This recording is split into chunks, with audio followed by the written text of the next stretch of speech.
for it. I played Valorant. I want to install Overwatch 2. And my friends are trying to get me into Destiny. They're trying to get me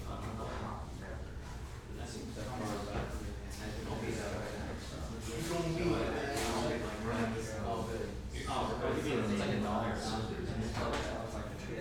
Yeah, right there. It's free for 2 weeks.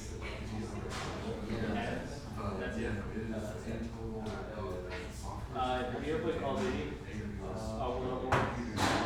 Okay, well there's a meme with these men that burns a cigar on your face, and that's my profile picture.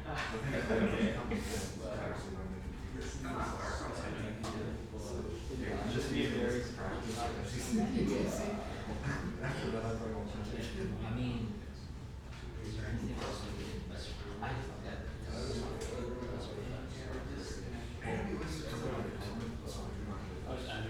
This is just not a person. Oh, yeah, it's your own stuff. Yeah, it's mine. That's not what it's Firefox.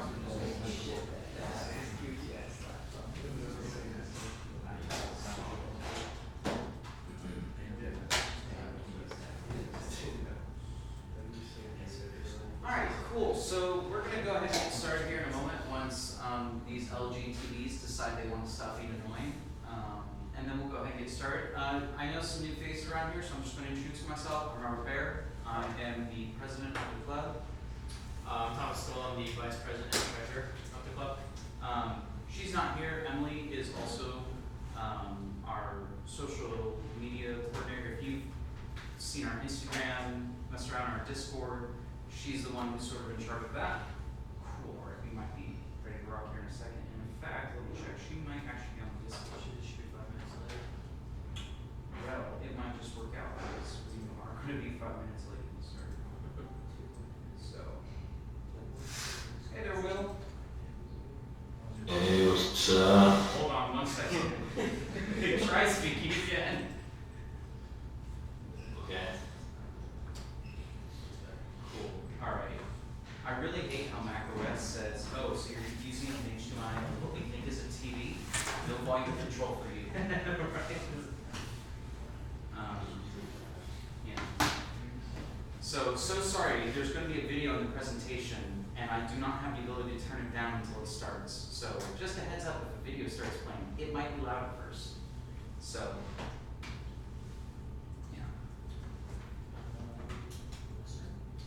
I'm going to give it maybe 1 more minute, just in case anyone else is running late.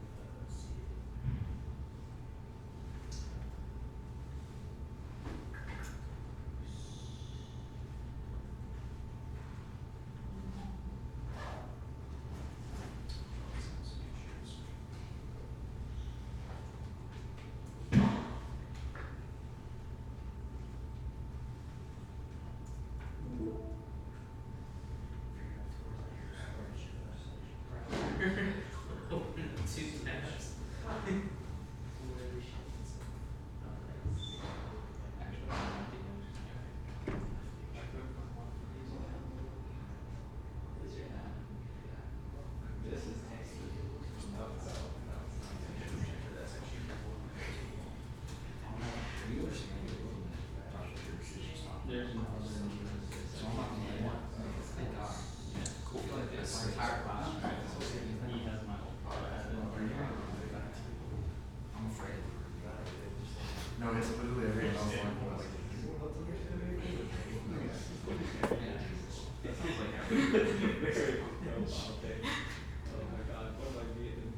Dan asked me if I was on the screen.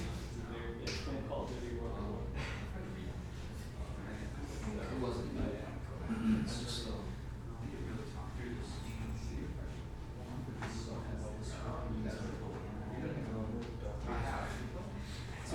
it's rough. It's so open and I don't even know where to start.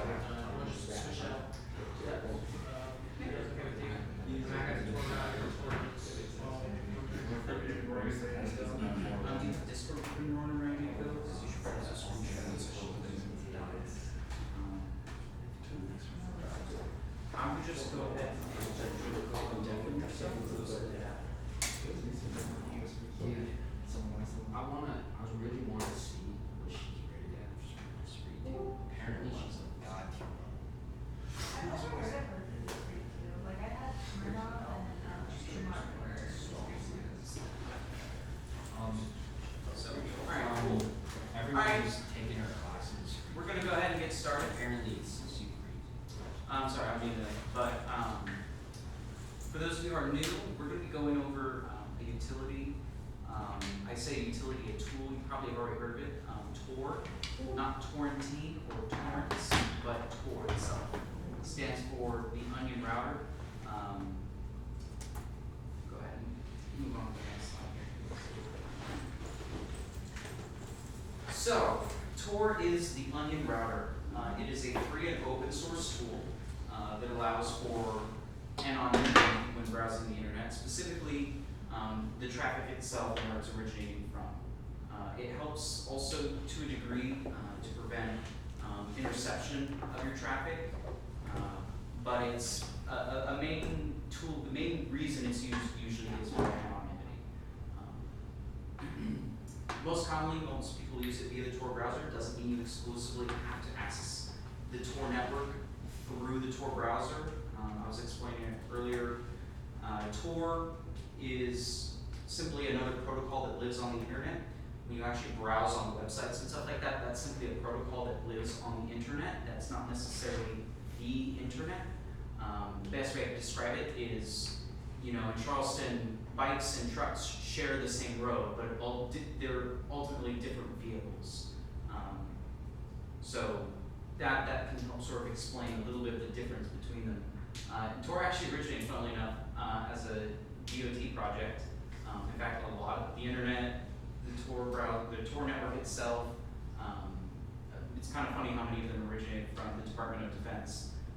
The reason it gets its name too, by the way, is the Onion Router, the way it works, and this will be explained in a little bit more detail here in a second, is when you send your traffic into the Onion network, it is sent with layers of encryption on it. And what happens is that when it enters the network, it goes from node to node on the network, just pinging around, having layer after layer of encryption peeled off of it. Each node will be able to take that packet or that message you were sending and peel off a layer and have it be sent on. Is that why it's so slow?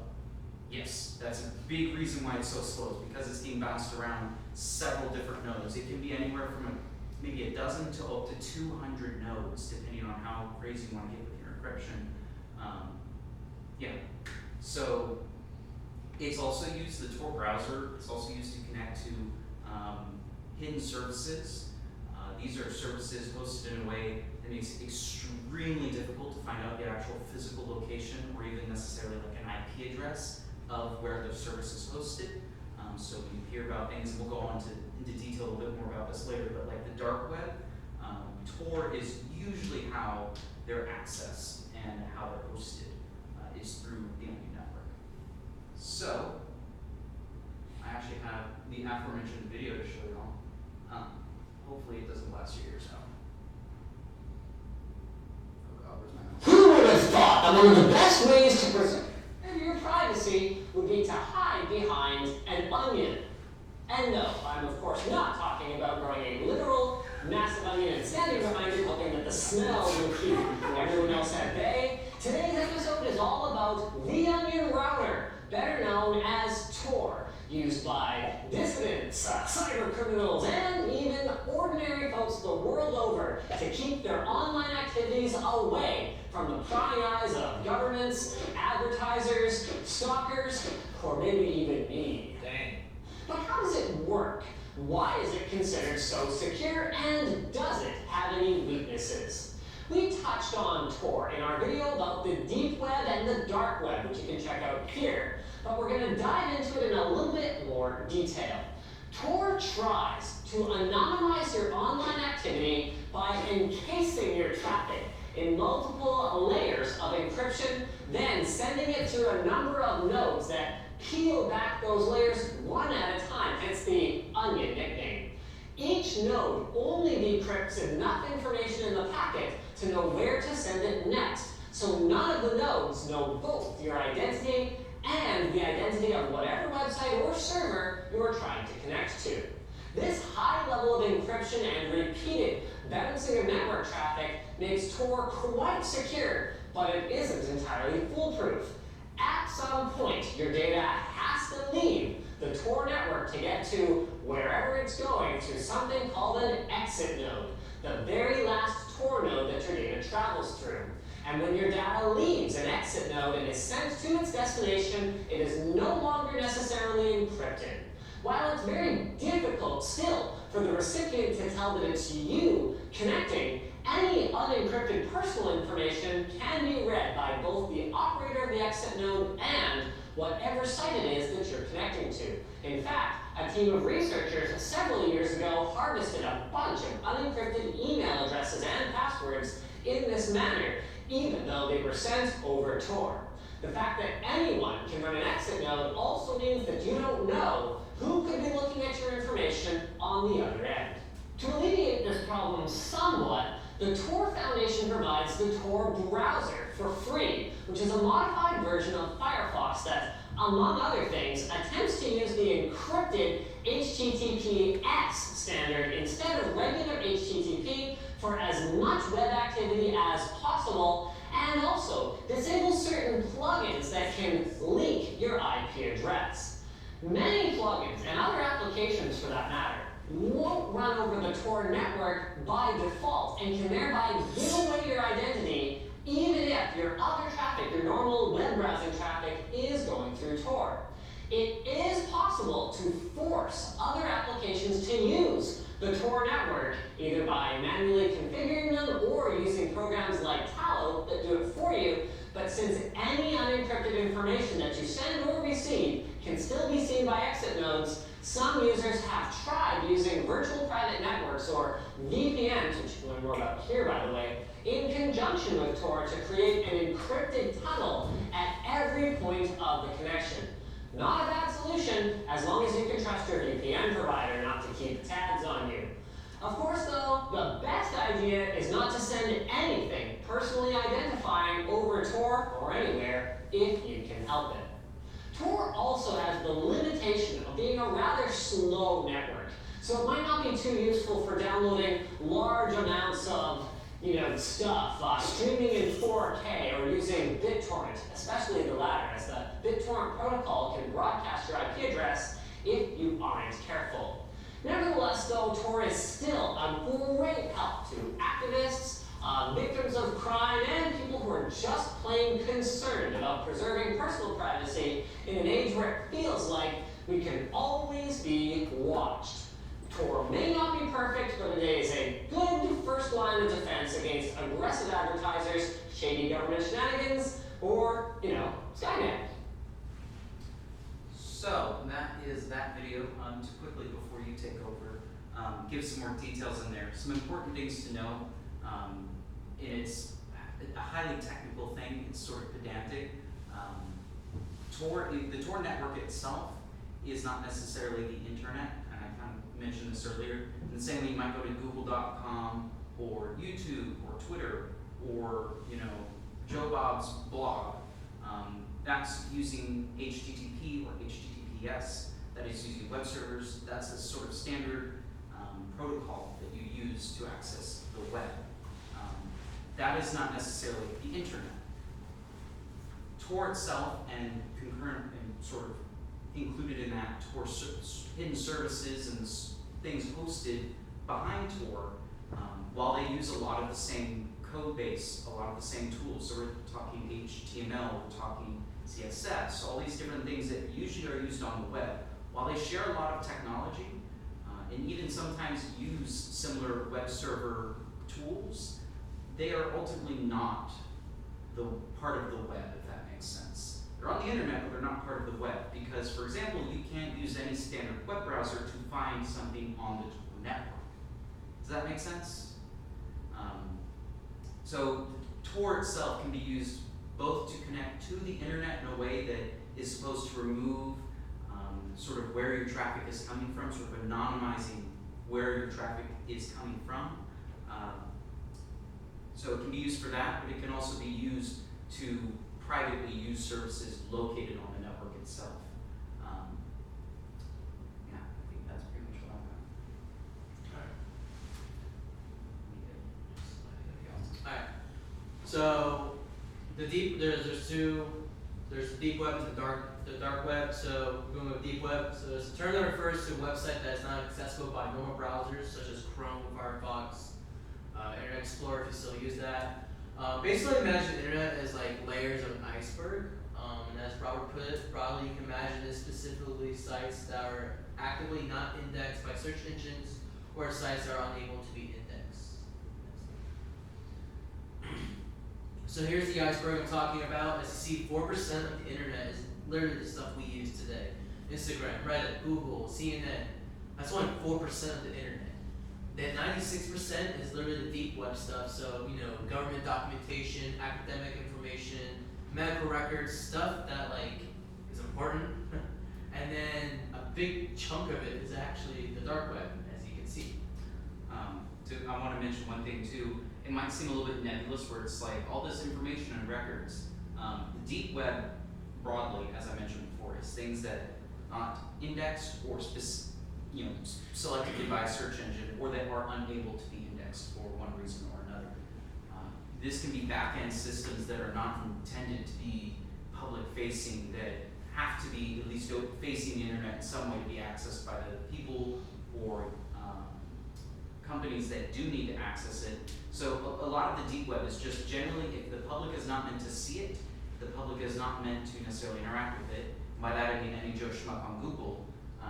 That can be sort of considered the deep web. Now, does that mean every SQL server that is the backend for a website is part of the deep web? No, not really. But it's mainly if it's a backend system for something that is meant to be a closed access, that is meant to, like, for example, an intranet that is in some parts exposed to the internet, that you can imagine that to be part of the deep web. Alright, so I'm sure this is why you guys are here. The dark web. So it is part of the internet that's only accessible through custom software like TOR, hence the name dark web, because you can't see it. It is not part of the internet like you see. It is through specific software. Due to its hidden nature, it is often used to deal with illicit activities such as illegal gun trade, drug trades, and various other nefarious dealings. You guys can fill in the blank on that. Because of this bad reputation, it is also referred to dark web. It also uses onion encryption and Tor nodes to keep hidden, as we mentioned earlier. Next slide. Yep, please. So, you know, if all the bad guys are using it, why are we using it? So Tor and dark web are extremely useful in cybersecurity because it allows professionals to use open source intelligence to see what the hackers are doing. Yeah, basically it lets you see what the hackers are doing. What's the hottest new malware? What's the hottest new drugs on the market? Who's the newest, baddest hacker organization? And do they affect my company and the industry I'm in? This stuff is important. I mean, if you're the FBI, you want to know where ketamine and heroin are going because you want to stop that from coming into your country. You know, you want to know what the baddest malware is because how is it going to affect your bank if you're, you know, in banking and stuff like that. So it's really powerful to understand how these criminals and hackers are thinking because we can stop them. So, you know, what not to do on hidden, what not to do on Tor. If you're looking for trouble, you're going to find it immediately. That means looking up, naughty sites, guns, drugs, credit cards. If you're looking for that stuff, you're looking for trouble. Do not click on random websites. Some links may lead you to sites with illegal content and get you in a lot of trouble. Again, fill in the blank. If it says it's selling or credit cards and you're not really sure and didn't really check that link might be showing you some stuff you didn't want to see on your Thursday afternoon. Look up safe onion links if you can, do your research. I know it sounds kind of counterintuitive, but if you word your Google search right, it won't be as suspicious and you will find some safe onion links. At least that's what I do. If you can, before you connect to Tor, please, for the love of God, use a VPN. Just be extra safe. And actually, Will mentioned this one. Don't look at Tor in full screen because someone is a lot smarter than you on Tor, and they will find out what laptop you're using based on pixelation. To add some further details to that, when you change the size of your window, whether you full screen it, make it smaller or larger, there is essentially client-side code that can essentially, this is how even on normal websites, how they're able to sort of identify each individual user if you're not logged in. They will look at your screen resolution. So specifically, for example, if you have a MacBook, that's a huge one right there, because due to most modern MacBooks Retina resolution, depending on how it is presented to the site, depending on the browser, you might be putting a huge sort of, target on yourself in terms of being able to be identified due to Macintosh's usually very unique screen resolution, full screen. Oh yeah, also don't buy anything on darknet. I know that sounds obvious, but if someone is like, well, I'm a Bitcoin wallet and you need a secure Bitcoin wallet, your Bitcoin is be gone within 24 hours, like immediately. Everyone's a scammer, they're trying to scam you. If you think you're gonna get credit cards for like $2, you're wrong. There goes your Bitcoin. And for a reminder, TOR is a tool for open source intelligence. It's not a toy. Don't look around for the craziest stuff because you might find something you don't want to see. You want to switch laptops? Yeah, actually, before we do that real quick, I wanted to mention one or two other things, specifically about TOR. Bounce back real quick, just to bring it up. So, some things to keep in mind, specifically with, like, for example, using a VPN. TOR is essentially garbage in, garbage out. If you practice already and this is specifically safe privacy habits when you're browsing online, essentially avoiding logging into things unless you absolutely need to, clearing history, cookies, pretty much any sort of local data that can be used to identify you. If you practice those already, the TOR will be essentially another added layer of privacy and anonymity in your browsing habits. However, if you open up the TOR browser and immediately log into Google, any anonymity that granted you is gone. Now that you have logged into something, now that you sort of have that login active, whether you be browsing around, essentially, if you practice good privacy habits while using TOR, you'll be fine for the most part. Obviously, treat it with no trust. Don't try and just trust something blindly. But again, garbage in, garbage out. If you don't, it's not going to be giving you any benefits other than slowing your connection down. Yeah. All right. Cool. Yeah, let's go ahead and swap real quick. Actually, while we're swapping, does anyone have any questions, comments, concerns, passwords? Yeah, go ahead. For VPNs specifically, I mean, it's just more, I suppose this is kind of vague, but how essential are they, would you say, in just maintaining and just safe stuff overall? So, VPNs, I would say, just how, with TOR, if you don't practice safe browsing habits, it's not going to do anything for you. If you're already using Tor unwisely, a VPN will only get you so much more help, if that makes sense. Excuse me. I'll maybe use a bit of a brash example. No one might immediately die from practicing unsafe intercourse. However, it's still a really good idea to put some protection on it. That's how I'm going to phrase it. I'm sorry, that's a really brash example. That's a very brash one. But It could have been a little bit more extreme. Well, hopefully you get my the point. That's You all get that my matters. point. Yeah. Basically, having a kid rather than dying, Yeah, we're not. Yeah, we're mainly concerned about the disease part, but There we go. anyway. Phrase it. Here, do you want to slide down? Yeah, I'll slide down.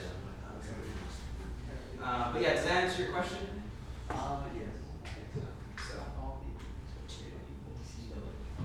did anyone else have any questions so far? Or anything that might have been a little confusing or unclear? Alright, so I guess you guys are all wondering how to download TOR. It's actually really simple. It's literally www.torproject.org.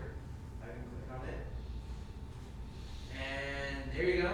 And let's say download TOR browser. And you can pick Windows, Mac, Linux, even for Android. So it's really that simple. It's torproject.org/downloads/. There you go. Nothing too fancy. And then I kind of found a website here, and we're gonna figure out which onion site we want to look at. So we got 20 of them. Let's see what we got. It isn't working. So for the longest time, the hidden wiki has literally been like the front face of the Tor browser. I mean, you can find anything you want on here. I mean, we got Almio, which is like basically like the default darknet, browser. I'm sure everyone has seen DuckDuckGo. Yeah, apparently DuckDuckGo is a darknet tool, which is crazy. Onion links, basic kind of like a hidden wiki, and then we got hidden wiki itself. This is the financial stuff I was talking about. Let's see if we can find anything. I break my. Here we go. We're gonna look at the credit cards. Just give it a minute. Like I said, Tor is really, really slow. Hopefully it doesn't really poop itself. I forget. What? The links on gas seriously. No, I mean they still run. Someone did. When did you open this window out of curiosity? Were you at your dorm at your house or something? What, this one now? Yeah. Yeah, I just opened it. No, the reason I asked that is, oh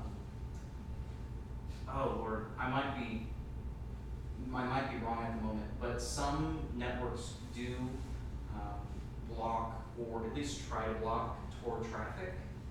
It's a common thing in IT to try to block Tor and torrenting. So it doesn't always work. Sometimes it just simply slows the connection down while it's on the other path. Yeah, that does that too. So, yeah, look at this. We got credit cards. You want the fun ones? Google something and then do Reddit and look for a link. What is that? So like if you want to find a specific thing, Google it and then do r or like put maybe like a Reddit post. Yeah. And you'll find like actual ones that work. Ooh. You guys want some credit cards? So yeah, these. Now again, like everyone's trying to scam you, but like because free money and maybe buy drugs. The reason there's also a conversion rate, it's like, well, if it's $4,000, why aren't they selling it for $4,000? The reason they're able to give you a discounted rate is because a lot of this is stolen and or fraudulent. Yes. The risk involved there. That's there. Yeah. Yeah. The risk that you incur and the risk that the seller incurs essentially takes a lot of the value out of that money, and that's why the conversion rate is pretty abysmal in terms of like $130 for $4,000. Good stuff on here. But yeah, so here you can find credit cards. That's cool. What else we got here? Here's some commercial. You can rent a hacker. These guys are gonna scam you. Easily gonna scam you. Guns. I wouldn't even mess with that. But you can buy grenades, assault rifles, crazy stuff. And like the reason why they're doing that is because it's anonymous. No one can find you selling freaking grenades. Man, get you some common graph for Bitcoin. Yeah, they have everything. Oh my god. Oh, something I want to mention since you mentioned it earlier. I know you mentioned earlier that the services and sites hosted on the Tor network are not necessarily on the web due to them being incompatible, not able to be accessed from a standard browser. It doesn't mean that some services like we just mentioned, like DuckDuckGo and some other ones, don't also host or have an option to connect to them directly on the Onion network. Because ultimately you might be like, well, why don't they just connect to the normal website through the Onion network? It's because there's that final step where it has to be unencrypted. This just looks like a scam. Oh. What are you talking about? Usually, if you want to find like good hackers, you go on the forums. I'm not going on the forums Yeah. because that's like You'd also use like a different or operating system like Tails. probably. Yeah. Would you use sales? Or well, Kali or something. Yeah. But Preferably Kali on a bootable USB drive. So when you get on that, there's nothing or doors on there to begin with, and when you leave, it's all burned to the ground.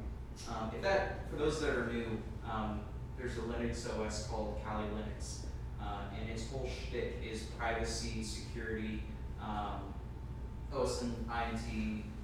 Essentially, it is the hacker's distro.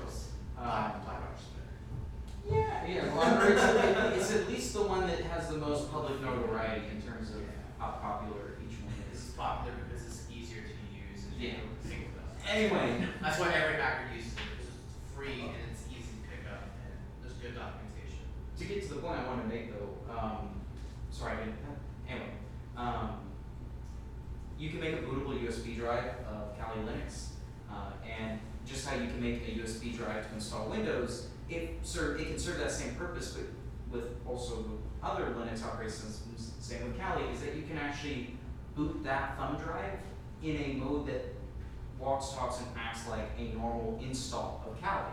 The only difference is that all your data that you were essentially reading, writing, creating while using software, essentially imagine like your terminal history, your web browsing history if you're not using TOR or something like that, that is all stored in a sort of temporary cache that essentially gets deleted the moment you shut it down. As far as I remember, I think Kali actually stores anything that you modify, read, or write in memory, I want to say. On the computer, actually. Yeah, don't quote me on exactly how it works, but that is one of the main draws of Kali, is you can use it that way. So this is so like the one thing that's really cool about TOR is you can find like a lot of hacker blogs. Like these guys are like legit hackers, and they have like some good blogs. You know how to brute force defense, how to run a TOR node. So if you click on that, you can learn how to make your own TOR node. You really can't find this stuff because it's kind of controversial, but basically it just tells you, no BS, how to do this kind of stuff. It's actually really cool. Same thing with this guy. This guy, has his own blog, and what he does is he is a ethical hacker and he's also a great hat hacker. So he works in industry and he writes blogs on how to be a better site professional and how to be a great hat hacker. And you can read that. I'll probably share a link sometime in the Discord. And this tells you how to get in the cyber industry, and he does a really good job explaining it because this is what I did to get my internship, and he's right. So I guess that's like, if you're kind of skeptical, there's your, credit. Yeah, what else do you want out here? Anything else? You want more? Why don't you just actually try a standard service like DuckDuckGo? DuckDuckGo? Yeah. So. Oh, you know, it's actually, I think at the top of that list. I can have it right here. Oh. Well, I was gonna say, is that gonna open the, the Onion hosted one, or the?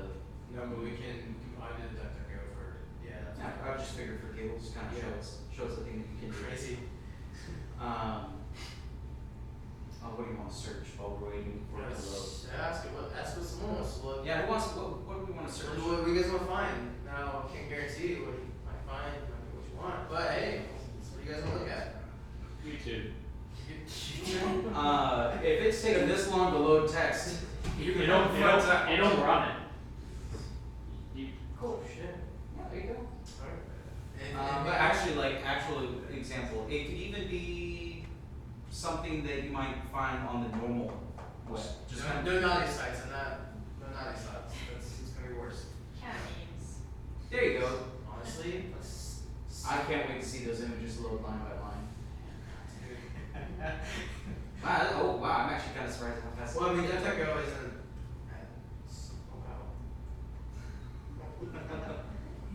It's just Yeah, so this is still just normal DuckDuckGo, hosted through the Tor network. You can see the results it gives because it's essentially, if you didn't know this already, it's a front-end anonymization layer for Bing. You're essentially just getting normal ClearNet results. Actually, do we want to try the search engine that was specifically for? Yeah. Yeah. Yeah. We should yeah. Try to think of the most neutral thing though. I think Kali's was a pretty safe one. Yeah. Watch someone this. I just hope we don't find like Yeah. cat kidnapping services. or something That's like that. fine. We'll see. This is something, by the way, while we're waiting for this to load, this is something I brought up with other technologies, just in conversation in previous meetings. Something to always keep in mind with technologies like TOR, BitTorrent, VPNs, even blockchain to a certain degree. A lot of these are technologies that fundamentally are actually excellent. They're great. the onion net, or the onion router. There we go. Yeah, there it is.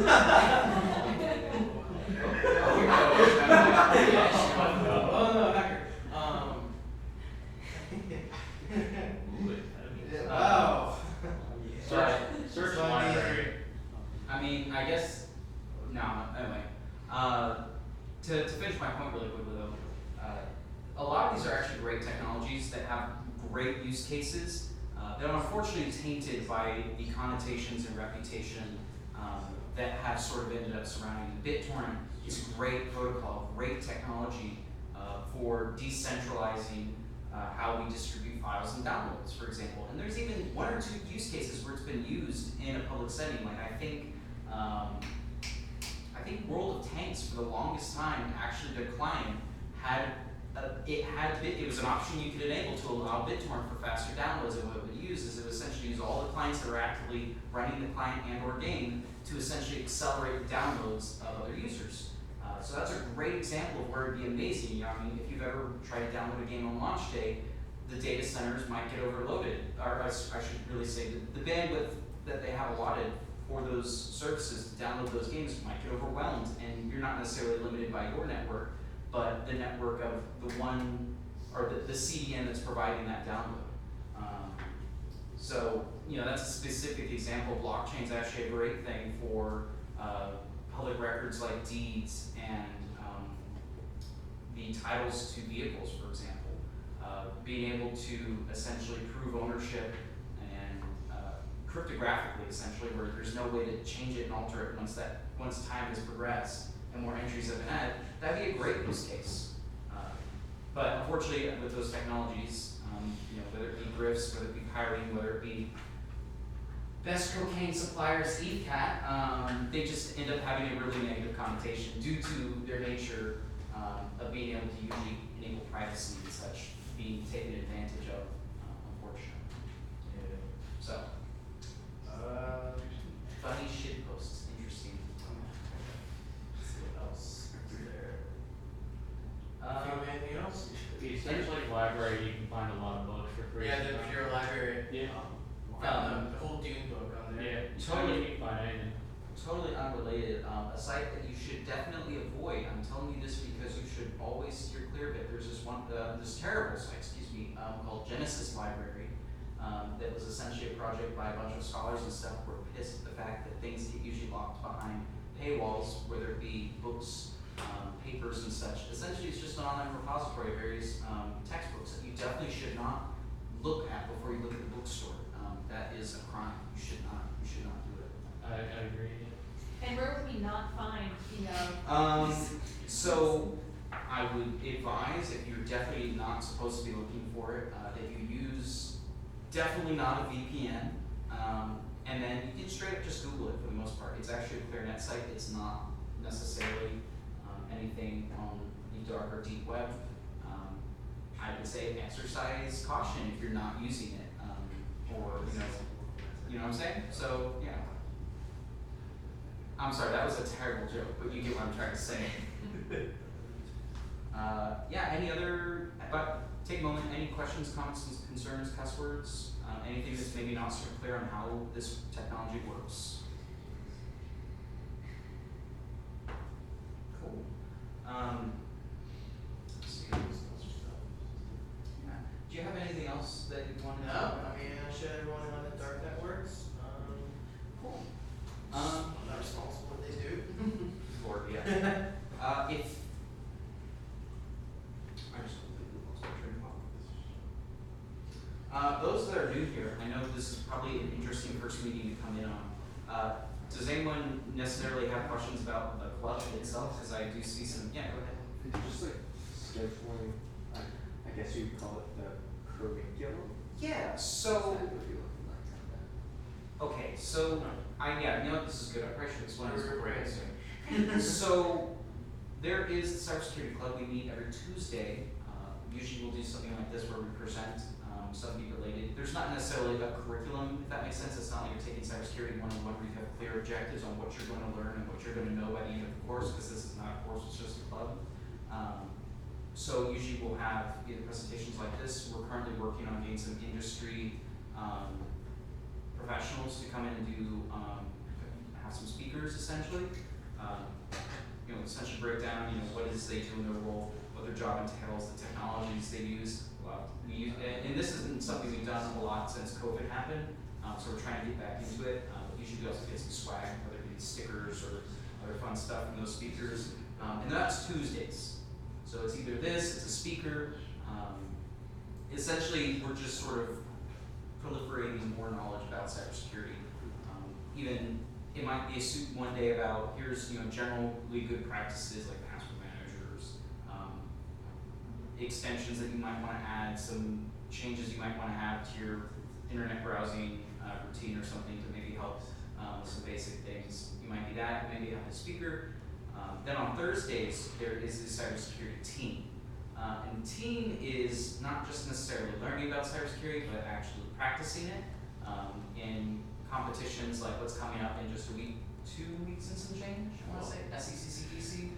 About 2 weeks. Yeah, about 2 weeks, SECCDC, where essentially what we're doing in that case for that specific competition, because there are a variety of competitions and scenarios, is we are essentially dropped onto some systems. In most cases, the scenario is a business who has fired their entire IT team, and it is our job to manage their systems. And then what there is we are known as the blue team. There are several blue teams competing, and then there's one red team that's job is to make our lives miserable, and essentially try and breach our systems, bring our systems down, interrupt our services, make the wheels on the bus stop turning, and everyone. Yeah, you get the idea. So that's the cybersecurity team. And the team also sometimes meets sort of unofficially outside of Thursday meetings. By the way, Tuesdays and Thursdays, 7:30 both times. If they're staying for a specific competition or something like that. But generally, Tuesday and Thursday, 7:30 is when it meets. Any questions or anything on that? I do have a question for new folks here. Where did you hear about us from?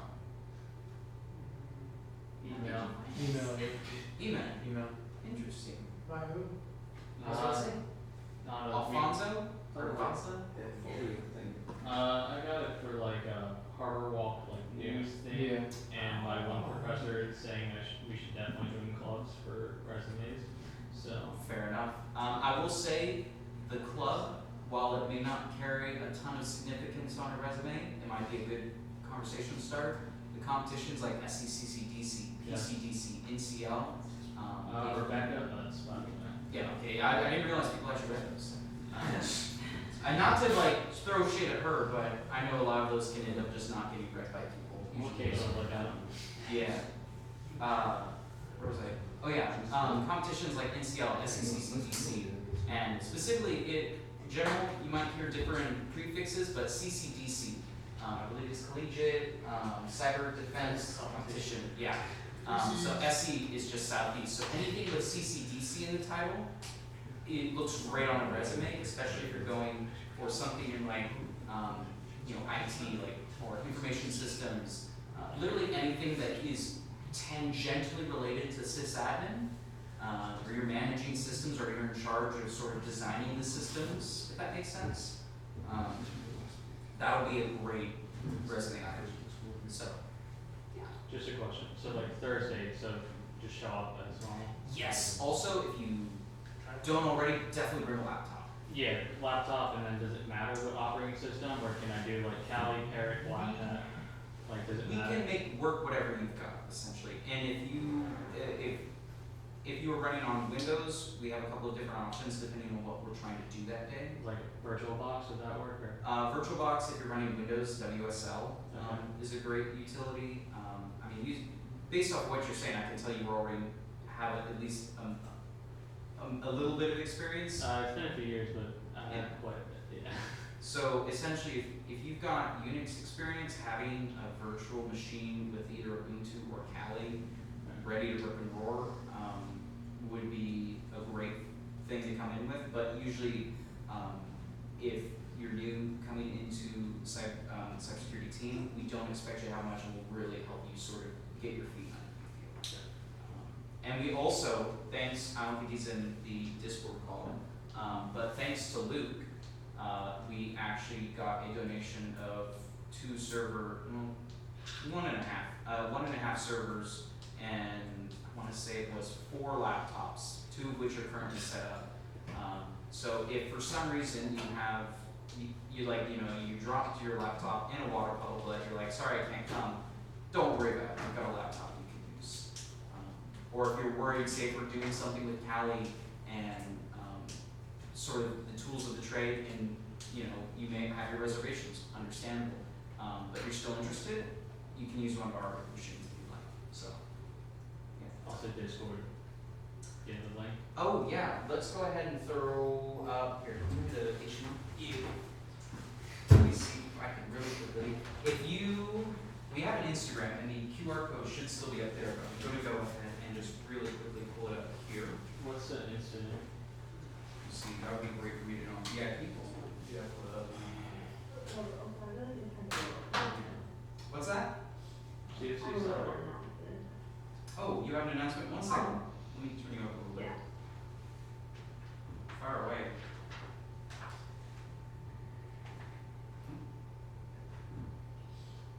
You there? Yeah, okay. Also, I'm Emily. I am one of the officers and I do the storage test. I'm just gonna be virtual this week because I have some work timing issues, but unrelated to the cybersecurity club, but also another great opportunity. I don't know if you'll find your emails, but the ICPC test, which is a programming competition, it's February 25th, which is a Saturday. You need a team of 3 people, but any basic programming methods of competition and good experience. And then you email Professor Golf about it. And then also Thomas and Robert, I'll leave it to you all afterwards. Cool, yeah, we can make that happen. For those that Yeah. still need it, I believe, hey, do you know the QR code on the Instagram should still work, right? Put it on the board. Oh, cool. Well, if you have it, if you want to just try and scan with your phone real quick, hopefully it'll work with the stupid TV splitter. I'll actually just make this easier and put it on one TV so that the QR code isn't interrupted. There's our Instagram. There we go. That isn't working. Gotcha. It's CFC_cyber_club is our Instagram. Someone followed it, so. I want to do it. But yeah, any before, I was gonna say we're kind of coming up on an hour here. I want to keep you guys so long. Any other questions, concerns? Even cuss words? I'll take those. When is NCL starting? Oh, good question. I don't know off the top of my head, but I will, and answering your question, so show you. Because I know they have the playground that they would prefer. Yes, actually, that's probably a good thing to bring up. Thank you for reminding me. So NCL stands for the National Cyber League. They have competitions, I believe, every semester. Oh, cool.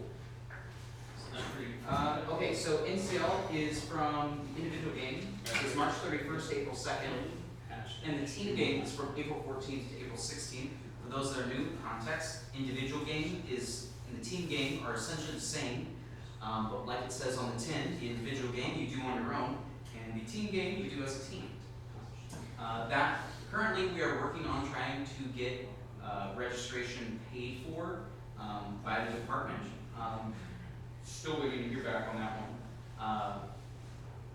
But as of now, unless that goes through, it is $35 to register. If that's a problem, let us know. We'll make something happen. We wouldn't want, say, tight finances being the reason you can't participate in this, because this is honestly an amazing resource.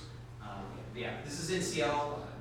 It's a different style of competition than the one I just described earlier. It focuses a little bit more on not necessarily securing a system and defending that system, but it primarily focuses on skills, individual skills like password cracking, open source intelligence.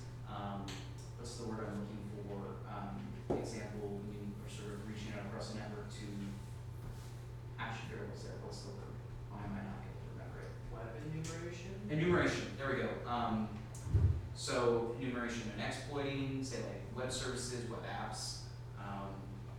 even just being able to utilize various open source tools to answer questions like who owns this building, sometimes even on what date. And that might seem like a weird thing of like, well, that's sort of a general question. It's like, no, there's really interesting tools to actually break down information, like what's the building at these coordinates and who owns it. But yeah. Any other questions? Yes. Sorry, I have a lot. Well, Dude, by all means, ask away. alright, thank you.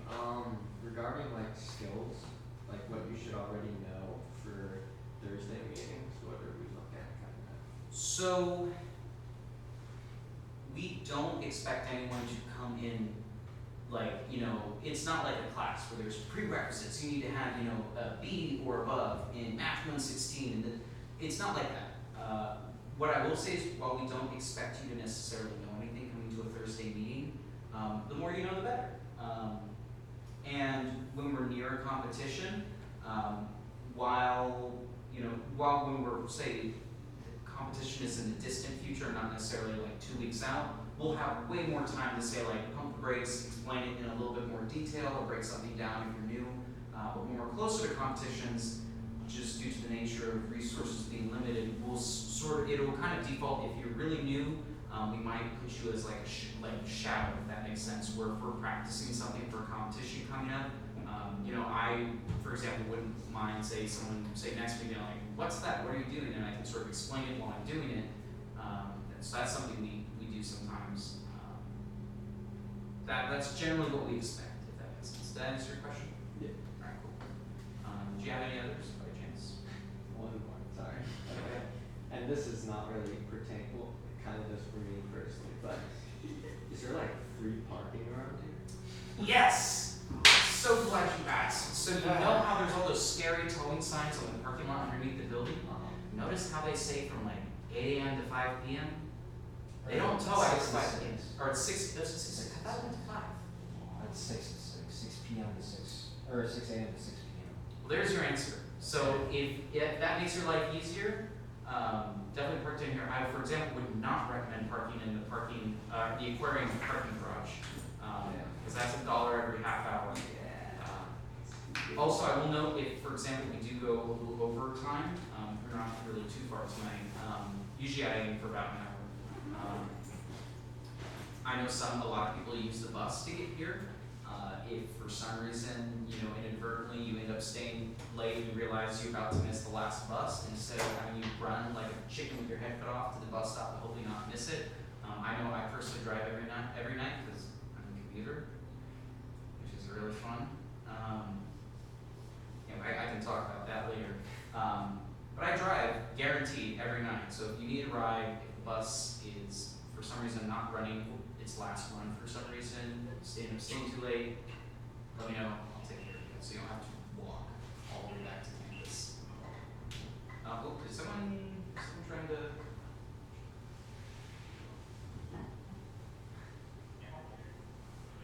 Emily, are you trying to talk? Because if you are, it's not coming through. It might just be background. Maybe. Well, anyway, if no one else has anything, I'm going to go ahead and call it here for the night. If you have any questions you'd like to ask me personally, I'm probably going to stick around for a couple of minutes. But yeah. Yes! This only applies for people who are doing SECCDC. You'll know who you are if you do. If you are. I need anyone who's here for that tonight to speak to me. But yeah, that's all. Thank you.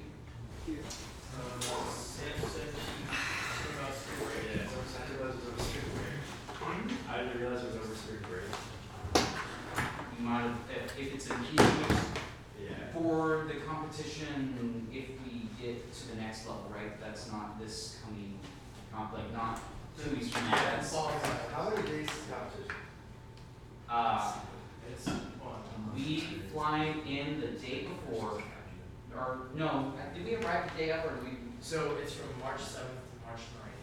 The 7th is us traveling, and then the 9th is the last day of the competition. So is it 2 days of competition? Yeah, so we travel in the afternoon/evening, 7th. That's I think Friday? Question mark. Whole competition day Saturday. It's Tuesday, Wednesday. Half day on Sunday, what? It's from Tuesday to Thursday. Smack in the middle of spring break? Yep. Yeah, it's spring break. Cool. That's what If we're it, like, when do you guys have to, when does it all get paid Well, for, like I said? Here's the big, well, we already, us participating period is us registering and paying. If we progress to the next level, we can have one of the extras fill in, Okay. I think.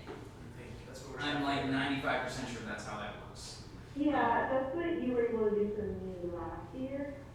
Yeah, and the question we had was, we actually have the reverse. I wasn't able to participate in the first competition. There were reasons I don't even remember, but then it was You after. were late. I know I was late, but I don't remember why. There was a reason why. I don't remember. I think you were like literally just running late that morning. Yeah, maybe because I genuinely do not remember what happened last year. Jesus, I was about to say last semester. But yeah, if you like, just at least just pick the first one. Yeah. But if you would feel better, just like not, Well, I just don't wanna like screw you guys over, even though you shouldn't be screwing us over. Yeah. You shouldn't be. Yeah. All right. Really quickly though, get what's that? That's cute. Great question. Let me. Sorry, but let's focus on the important stuff. Yeah. We'll talk about that later. All right. So, why am I not able to find my web browser right now? Is it over here? Where? Hello? Hello. There it is. Okay. Let's spell that right over here.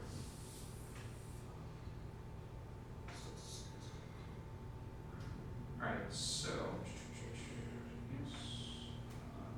Sorry, I just need to really quickly get the questions pulled back up because of course it deleted my progress in the registration document.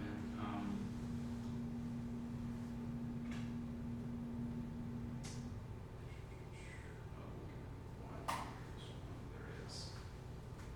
Medium /A. Do you know when we would be scheduling our like, cause I know like we won't know if we're going until like 2 or 3 weeks beforehand. But for the travel date, are we traveling like more in the afternoon or morning? It entirely depends on. So last year we drove because what was his name? Our sponsor then was okay with the idea of driving. Baza unfortunately just seems to just be allergic to the idea of driving, or even riding in a vehicle. Sorry, that was a bit mean. He highly prefers flying, and I highly prefer not flying, which is why I'm a little sour about it. What if we pretended that I have like a really bad phobia? Like a really bad phobia? We can keep that in our back pocket. I'm not saying no, but if it comes to it, maybe. All right, but to actually get to the point, what I need to get from y'all. Wow, why is this window like this? Okay, here we go. So you can see here in the registration, and it applies for you guys as well. How many years have you participated in CCDC prior? Have you, so what I'll need you guys to do is in the Discord chat where it's all going on, if you can edit your message with your details in the file with, and if you don't know the answer to this, I'm going to screenshot this and put it in there, by the way, but I'm asking for it now. If you don't know the answer to one of these, chances are it's either no or not applicable, so that's fine to put if you genuinely don't know. If you have participated in years prior though, and you're not sure, message me, we'll figure it out. But the questions I need to know, how many years have you participated in CCDC prior?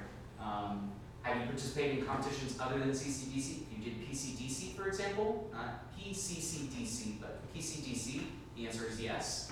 Have you participated in Cyber Patriot? That is a high school level program. You will know if you have. Yeah, those are the three that I need to know. How many years have you participated in other competitions, and have you participated in Cyber Patriot?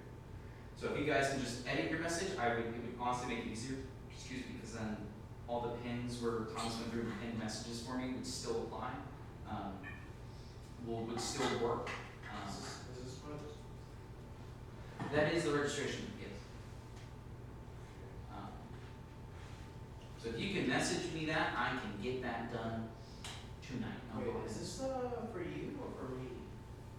I'm the only one who has to do the registrations. I enter everyone's information. Data required information for each team member.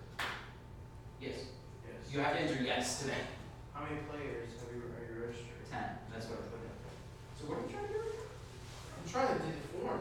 Does this apply to me too? No. This is the entire. I have to fill out everything for everyone. Oh, okay. So none of you have to do this form. This is for me. What happened is I went to. Long story short, we were planning on registering on Friday. I couldn't get in touch with Boz on Friday. When I did, I found out he had a sort of what I think was an emergency. So I said, "Don't worry about it. We'll take care of it on Monday." I sent him a message on Monday. He didn't reply till like the afternoon, evening, and I was like, "Shoot." Or I was like, "Okay, I'll finally go through the registration." And then because I can't see any fields after his fields, unless I actually filled out his fields, if that makes sense. It was only then that I realized I did not have your guys' prior experience information. So that's why this is now not done on Friday. I wanted to not accidentally falsify information and potentially cost. So you want us to change your message in the group chat? Yes, if it wasn't clear before, edit Yes. your prior message that already had your info in it, so that way it makes life easy for me. Gotcha. So I'll go Still ahead. sharing. Go sharing. Probably your browser.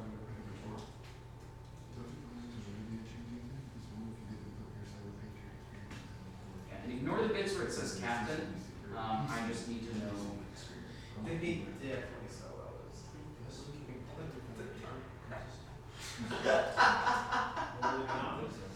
Mercenaries, cybersecurity, all kinds of things. Robert, What's up? if we didn't compete in PCDC, do we still need to put that down or no? If you didn't say NA, please add the field but put NA. Okay. Where is the stupid chat? There it is. This is the fields you need to edit your message to have info for.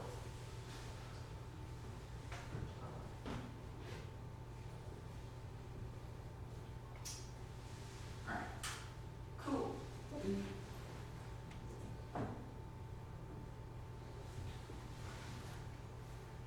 Hey Will, you there? Did you get my whole, oh, I wasn't screen sharing, I'm sorry. Did you see my message in the SECCTC chat with what you need to edit your message to include? Yeah. So you caught all the things I just wanted to make sure. Well, the compositions, you can just put in CL there now. That counts. Specifically if you participate, you don't need, oh, by the way, let me double check on the phrasing.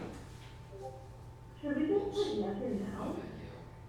Has the cactus in other in others, so, okay, let me check. I think it should validate yes.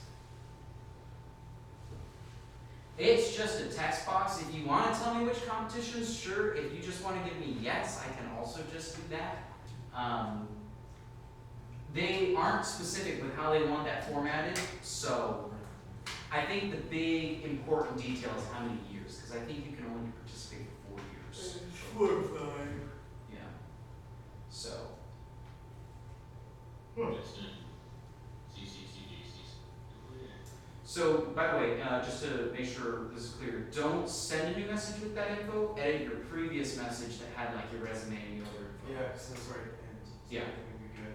I already did mine. Does anyone have any more questions about SECCDC? Just general question in general. Yeah. Thomas and Robert, I needed to talk to y'all.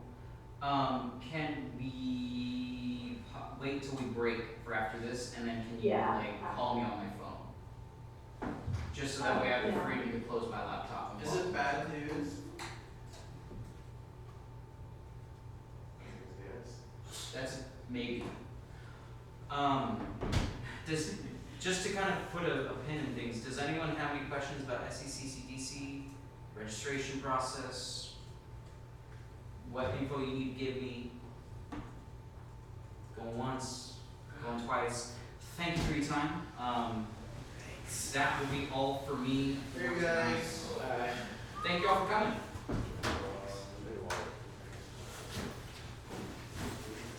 Definitely was still darkness sharing my screen. Don't worry, I don't think I'll do anything bad.